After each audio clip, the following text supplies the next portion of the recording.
Hello friends, हमारे channel अपना exam centre में आपका स्वागत है।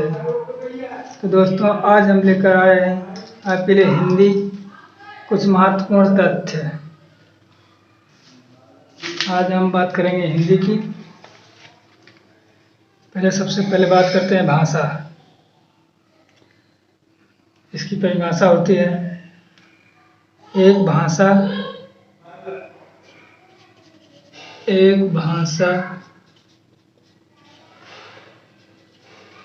कई लिपियों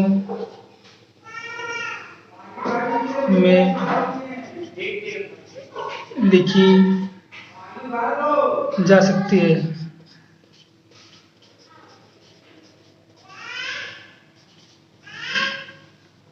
और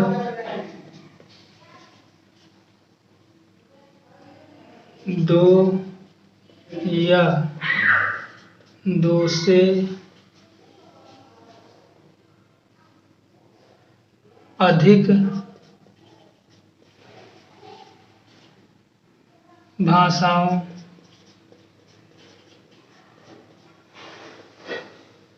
की एक ही लिपि हो सकती है।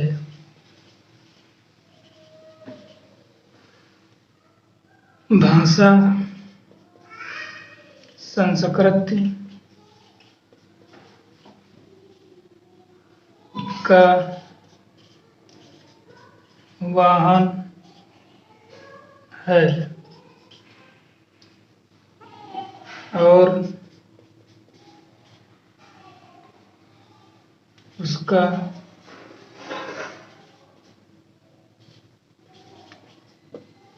अंग भी। ये दोस्तों, ये जो भाषा है, बताया गया कि भाषा कई लिपियों में लिखी जा सकती है और दो या दो से अधिक भाषाओं की एक ही लिपि हो सकती है। भाषा संस्कृति का वाहन भी है और उसका अंग भी कहा जाता है। तो आगे हम बात करते हैं हिंदी भाषा का उद्भव विकास। हम समझ सकते हैं कि आप लोगों का लिख दिया होगा।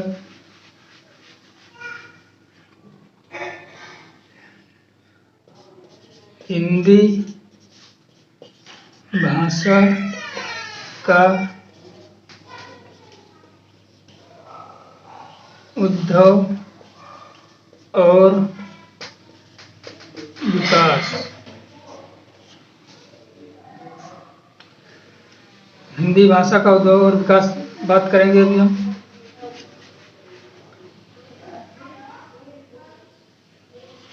भारतीय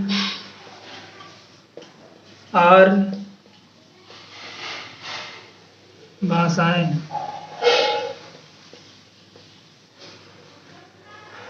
तो इसमें बात करते हैं हम भारतीय आर्य भाषाओं की।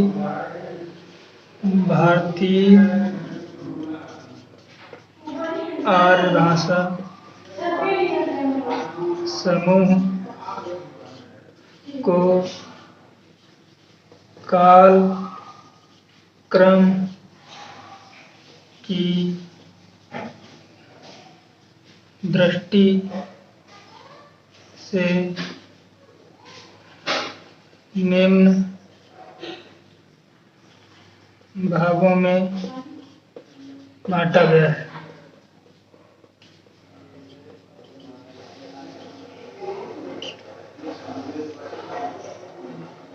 नंबर 1, प्राचीन भारतीय आर्य भाषा।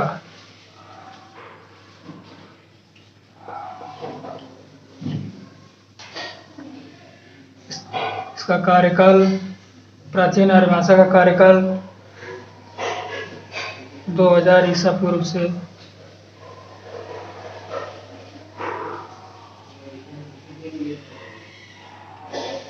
500 ईसा पूर्व तक बताया गया है। इसके अंतर्गत दो भाषाएं आती हैं जिनकी हम बात करते हैं।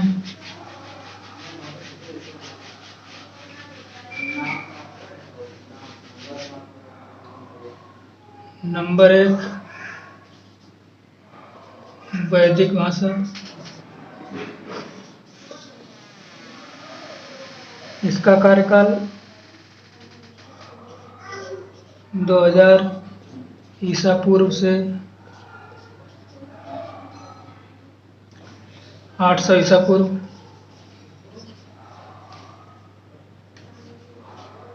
तक रहा है।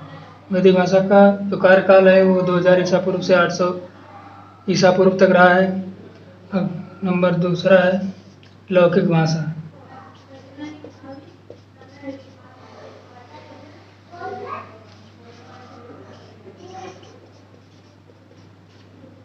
लौकिक भाषा, इसका कार्यकाल 800 ईसा पूर्व से 500 ईसा पूर्व तक रहा है। आगे बात करते हैं, एक नंबर हो गया प्राचीन भारतीय आर्य भाषाओं का। अब बात करते हैं मध्यकालीन भारतीय आर्य भाषाओं का। मध्यकालीन आर्य भाषाओं का कार्यकाल 500 ईसा पूर्व से 1000 ईसा पूर्व तक। जो हमारी प्राचीन भारतीय आर्य भाषा है उसका कार्यकाल 500 ईसा पूर्व से 1000 ईस्वी तक रहा है। तो हमारी ये दो भाषा भारतीय भाषाओं का कार्यकाल हो गया है। अब हम नंबर 3 की बात करते हैं। नंबर 3 है हमारी मध्यकालीन भारतीय आर्य भाषा। तो इसका कार्यकाल रहा है 500 ईसा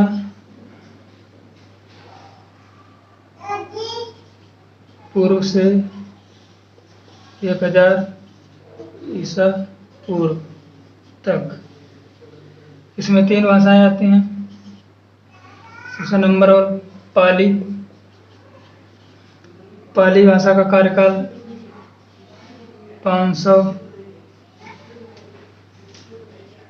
ईसा पूर्व से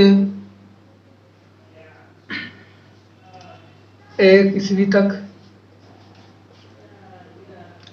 नंबर 2 प्राकृत भाषा। इसका कार्यकाल रहा है 1 ईस्वी से 500 ईस्वी तक। ये ध्यान रखेंगे दोस्तों, जो पहले चला था ईसा पूर्व, अब हमारे यहाँ से प्राकृत से ईस्वी स्टार्ट हो गया है। तो नंबर 3 की बात करते हैं अपभ्रंश।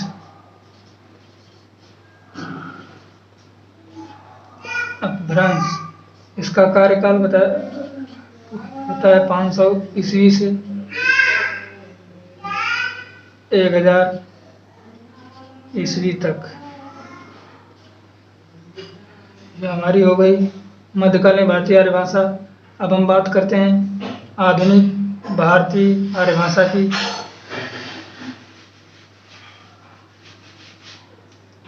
नंबर 3 होता है आधुनिक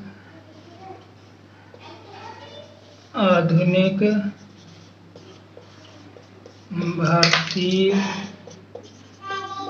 आर्य भाषा। इसका पूरा कार्यकाल रहा है 1000 ईस्वी से अब तक।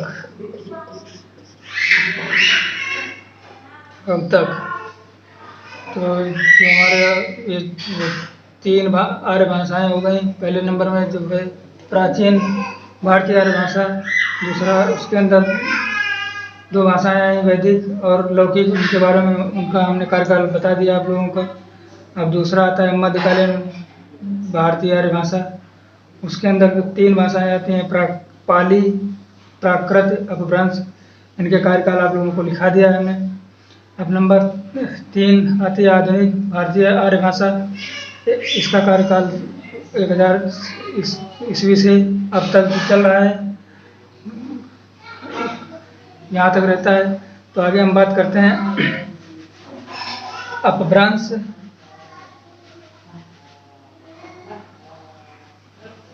अपभ्रंश एवं उनकी आधुनिक उपभाषाएं।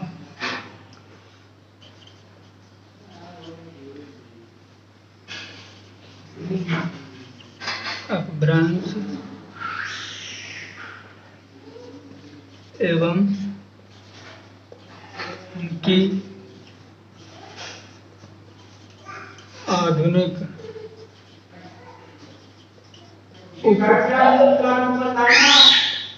भाषाएं। तो इसके अंतर्गत हम एक सारणी बनाएंगे और उस सारणी बहुत महत्वपूर्ण होगी। तो दोस्तों इस सारणी का थोड़ा अच्छी तरीके से समझना और सही से बना लेना।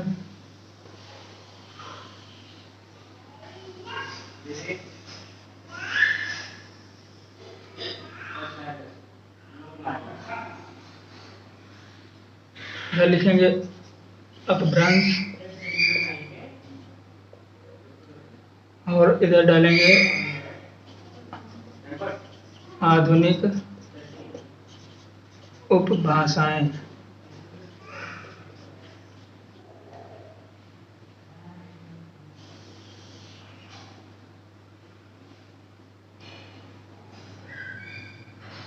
नंबर 1 आती है सौर सैनी।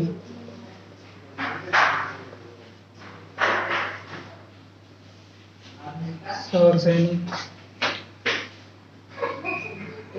मध्यवर्ती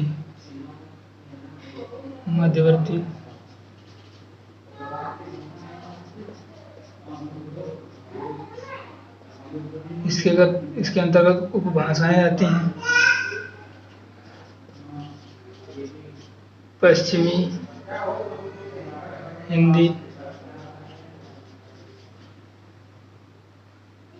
दूसरा राजस्थानी,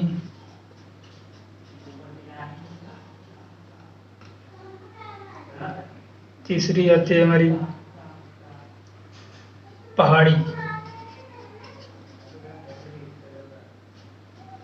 हिंदी। ये 3 भाषाएं सौर सैनी से ली गई हैं। पश्चिमी हो गई, राजस्थानी हो गई और पहाड़ी। एक बार क्वेश्चन ऐसे बनेगा कि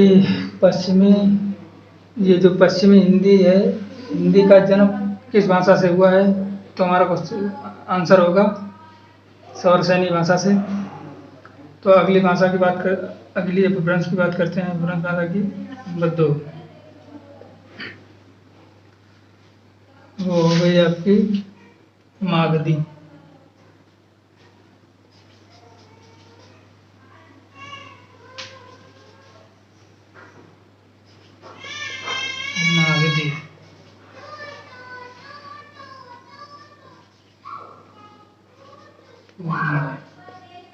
इसके अंतर्गत आती है बिहारी उपभाषा।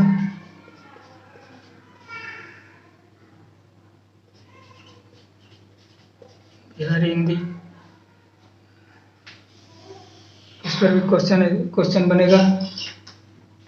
बिहारी हिंदी भाषा का जन्म किस उपभाषा से हुआ है? तो आ जाएगा हमारी मागधी भाषा। तो बात करते हैं हम अगली भाषा है नंबर 3। नंबर 3 में जो हमारी भाषा है वो आती है अर्धमागधी।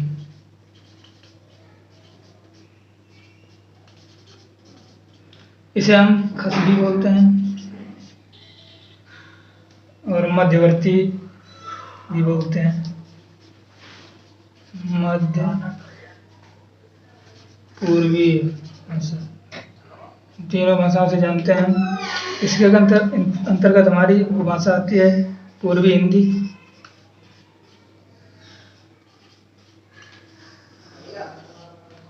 तो दोस्तों ये जो चार्ट है इसे अच्छी तरीके से बना लेना, ये हमारा इम्पोर्टेंट है, इससे कई क्वेश्चन बनते हैं। अब हम आगे बात करेंगे जो ये पश्चिमी हिंदी, राजस्थानी हिंदी और पहाड़ी हिंदी। पश्चिमी हिंदी के अंतर्गत जो बोलियां आती हैं उनकी बात करेंगे, और वो बोलियां किस स्थान पे बोली जाती हैं उसकी बात करेंगे। तो हम दोस्तों, हमें लग रहा होगा कि आपका ये चार्ट नोट हो गया होगा। तो आगे हम बात करते हैं भाषाओं की। जो हमारी पश्चिमी हिंदी है,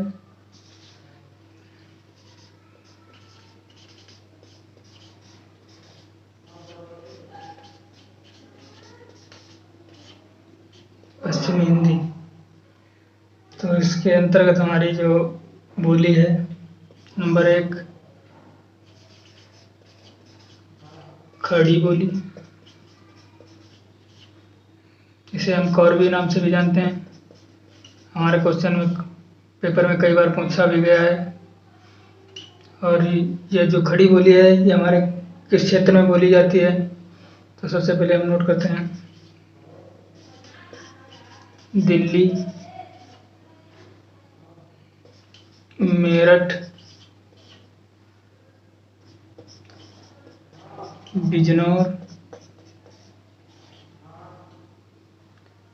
और क्षेत्र आता है सहारनपुर। तो जो हमारी खड़ी बोली है इसे कौरवी नाम से भी जानते हैं। ये हमारी दिल्ली, मेरठ, बिजनौर, सहारनपुर क्षेत्र में बोली जाती है। तो पश्चिमी हिंदी के अंतर्गत एक दूसरी भाषा आती है, वह है ब्रजभाषा।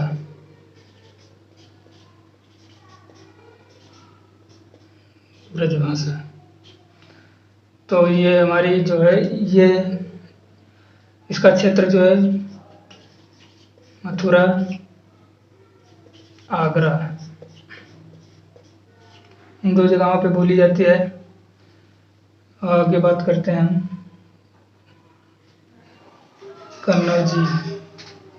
कन्नौजी बोली की।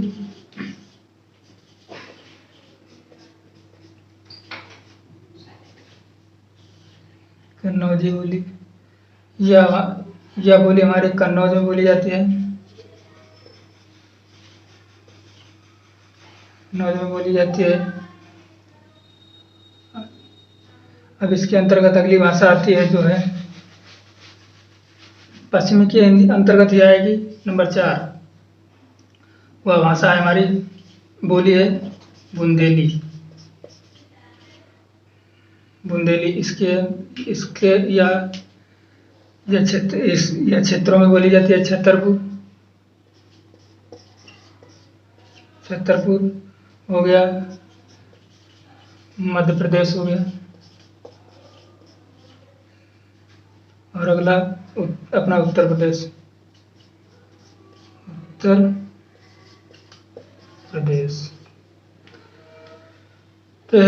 पश्चिमी हिंदी के अंतर्गत एक और भाषा आती है, नंबर 5। उसे हम बांगरू बोली के नाम से जानते हैं। यह भी हमारे क्वेश्चन पेपर में खूब पूछी जाती है, बहुत इम्पोर्टेंट है, इसे लगा लीजिएगा। इसका क्षेत्र है जो रोहतक, यह हमारा हरियाणा में पड़ता है। हरियाणा का भी कुछ क्षेत्र आता है जहाँ ये बांगरू भाषा बोली जाती है। तो ये हमारी जो 5 भाषा बोलियाँ हो गई, ब्रज भाषा, खड़ी बोली और ब्रज भाषा, कन्नौजी, बुंदेली, बांगरू। तो इनका क्षेत्र आपने नोट कर लिया होगा, आपको समझ में, आशा करता हूँ कि आपको समझ में आया होगा।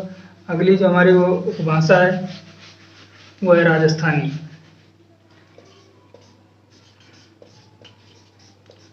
राजस्थानी उपभाषा,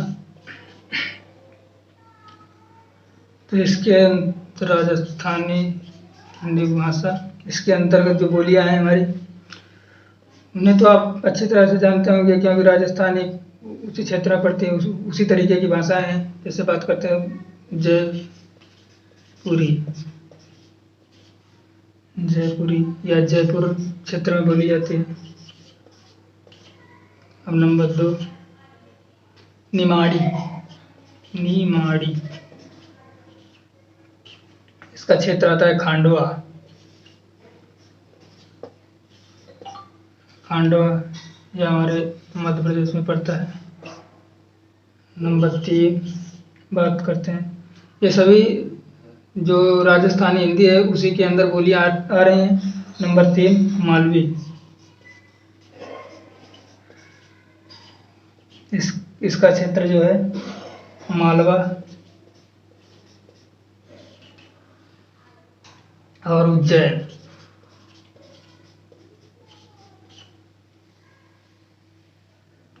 तो यह मालवा और उज्जैन के क्षेत्र में बोली जाती है। इसी के अंतर्गत अगली भाषा आती है, बोली जाती है, जो वो है नंबर 4 मारवाड़ी। मारवाड़ी बोली जो हमारी है वह, उसका क्षेत्र है जोधपुर। जोधपुर और बीकानेर।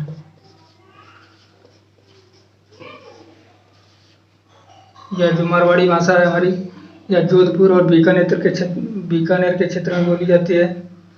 एक और भाषा राजस्थानी भाषा की हिंदी के अंतर्गत आती है, वह है भीली। भीली यहाँ की कुछ बहुत बड़ी जनजाति भी है। तो भीली बोली जाती है राजस्थान, मध्य प्रदेश,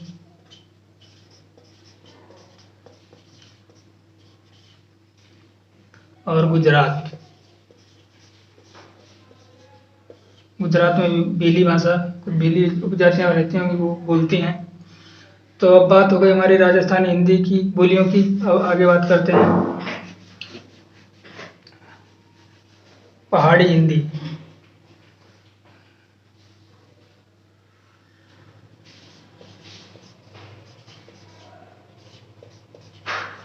पहाड़ी हिंदी, इसके अंतर्गत जो हमारी बोलियां हैं, नंबर 1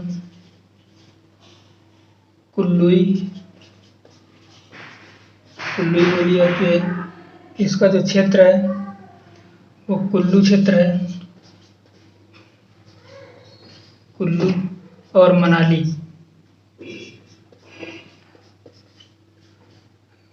कुल्लू हो गया, मनाली हो गया। ये जो कुल्लई भाषा जो हमारी बोली है, ये कुल्लू और मनाली में बोली जाती है। तो इसके अंतर्गत एक भाषा बोली और आती है, नंबर 2 गढ़वाली। यह इम्पोर्टेंट है दोस्तों, ये परीक्षा के एग्जाम में आपको आती है। तो यह इसका जो क्षेत्र है वो पड़ता है टिहरी। टिहरी, गढ़वाल, टिहरी गढ़वाल और उत्तराखंड।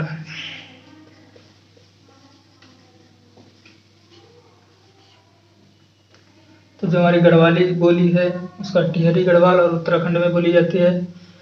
तो इसी पहाड़ी हिंदी के अंतर्गत एक भाषा और आती है, वह है नंबर 3 कुमाऊनी। कुमाऊनी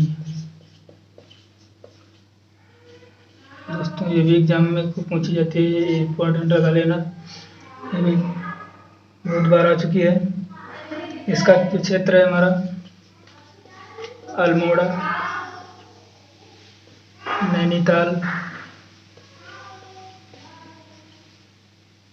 नैनीताल हमारा उत्तराखंड में पड़ता है, यूके। तो दोस्तों, ये हमारी जो भाषा है बोलियां हो गई, ये पहाड़ी हिंदी की हो गई हैं। तो एक हमारी अगली जो वो भाषा आती है, अगली भाषा हो गई बिहारी हिंदी। ये हमारी भाषा है बिहारी।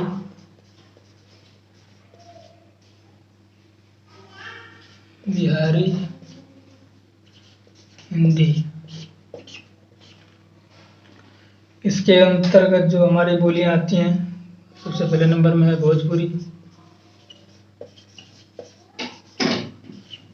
भोजपुरी यह पूर्वी उत्तर प्रदेश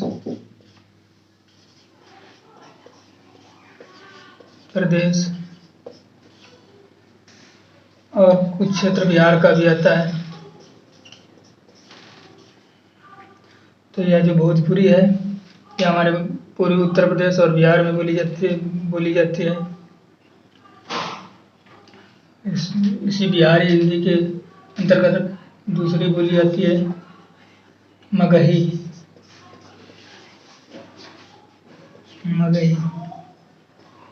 मगही जो बोली है वो हमारे गया में बोली जाती है। मगही हमारे क्वेश्चन एग्जाम में भी खूब आती है, इसे भी इम्पोर्टेंट लगा लेना। तो अगली जो बोली है हमारी बिहारी भाषा के अंतर्गत आ रहे हैं ये सभी। मैथिली बोली यह हमारे दरभंगा में बोली जाती है। दरभंगा का क्षेत्र आता है, ये भी इम्पोर्टेंट है, इसे भी दोस्तों लगा लेना, ये भी खूब पूछी जाती है। तो हमारी ये हो गई हैं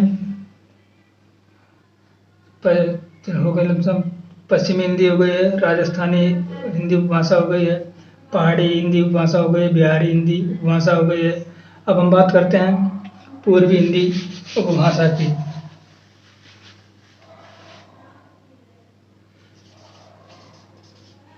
पूर्वी